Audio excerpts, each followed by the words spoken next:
Alrighty, what's up everybody, this is Martin of X Forever and welcome to the 5th episode of Let's Make a PID Loop. So, because I am using the free version of Screencast-O-Matic and it only allows 15 minutes, and last episode I wasn't watching time, so apologize for not saying the end words, I'm just gonna say right here. Alright, so thank you everybody for watching and we'll see you in the next video, which is this video, alright. So last video we almost wrapping up. I was just showing you our old controllers version, how to use it.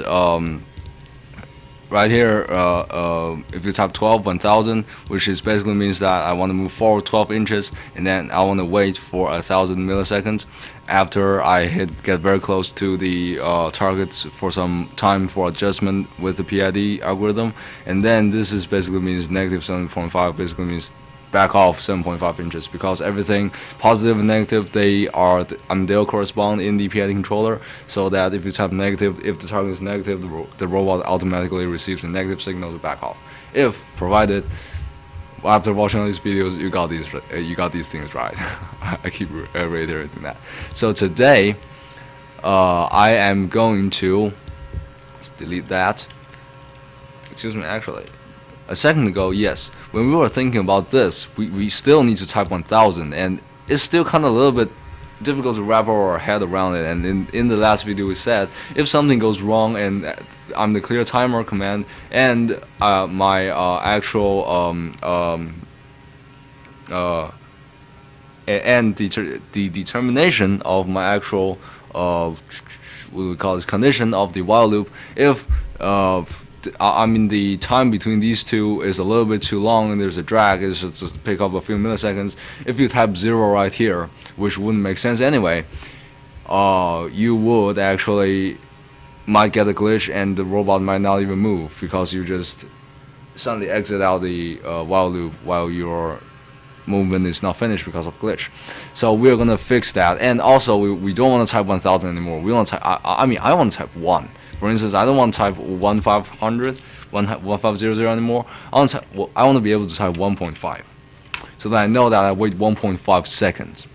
That's what I want. So as a result, let's go dive in. So similar to this thing, we are going to create another user function, int. Let's call this what do we want to call it? Fix timer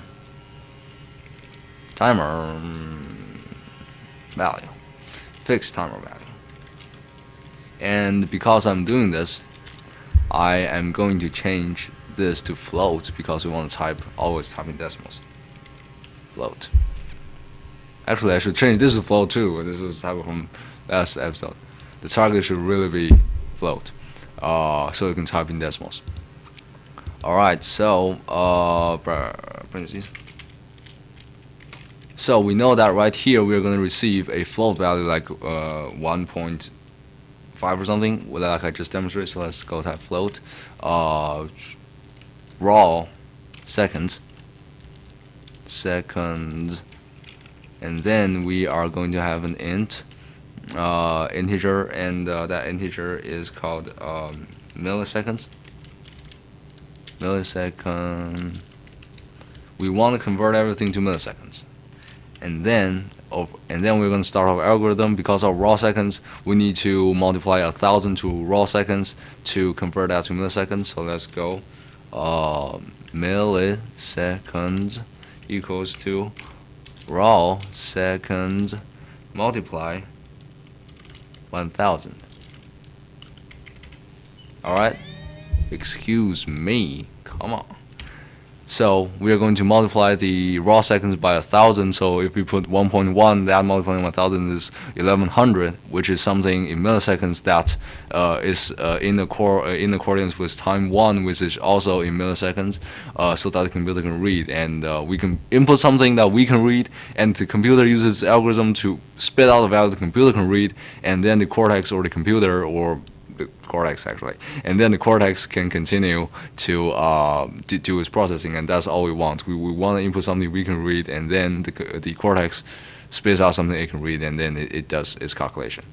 And then, like what I just said, what I am using to doing is I mean, what my head is usually used to thinking is that if I don't want any wait time, or if I just don't want to wait, I would just basically I would tend to throw 0 at this point. I would want to excuse me.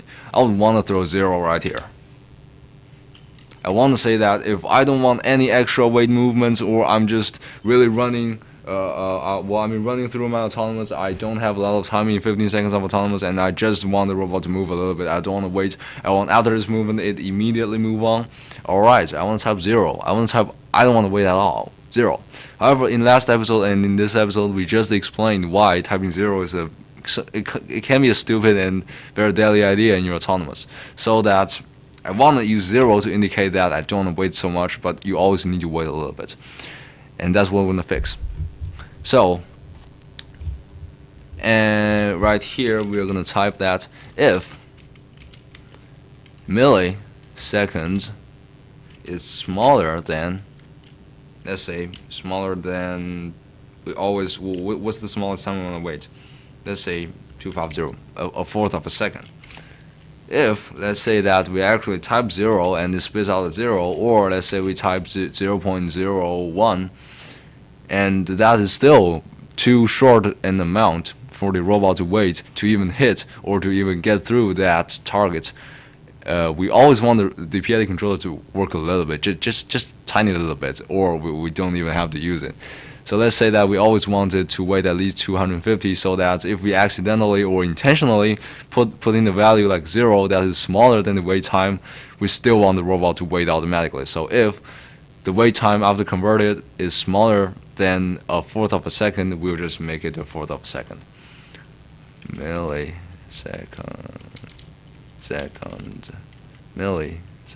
Make sure I don't make any typos, alright? And I want to reiterate that all of my codes, they are theoretical, and I've never tested out any of these, and this is just my old. This is basically exactly what me typing the stuff that worked in the past for you, so that you can gain some knowledge. And if you find anything not to work in this, please contact me on Vex forum, or contact my email, or just directly comment below saying that, hey Martin, you made a typo and please correct it. Because I don't have robot C, I cannot debug it, and at some point I might make a typo, and I don't want anybody to say that I actually want you to point it out, but I don't want anybody to get confused over it. So if you get an error, tell me, and I'll see what I did wrong. So let's go return. We're going to return milliseconds. Alrighty. So after we wrote this, we can process the wait time by using fixed time value. This command, copy. And let's go right there, fixed time value, parentheses. Awesome. So right here, you can basically put in your wait time in a float decimal format. For instance, I wanted to wait 1.135 seconds. Awesome. You can type 1.135 rather than 1135.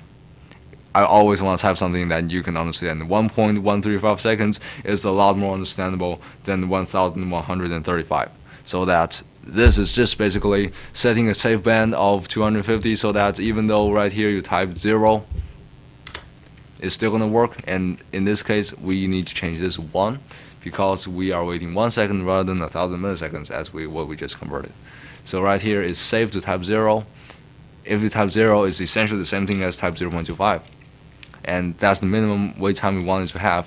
But if you don't want to wait, you can just simply type 0. It's going to be safe. And finally, if right here you want to type 1, just type 1, and simple and easy. And that's just basically a follow-up video of my last video that I did not finish. And this time I am going to say my ending lines. This is Martin of X Forever. Thanks for watching, and as always, I will see you in the next video.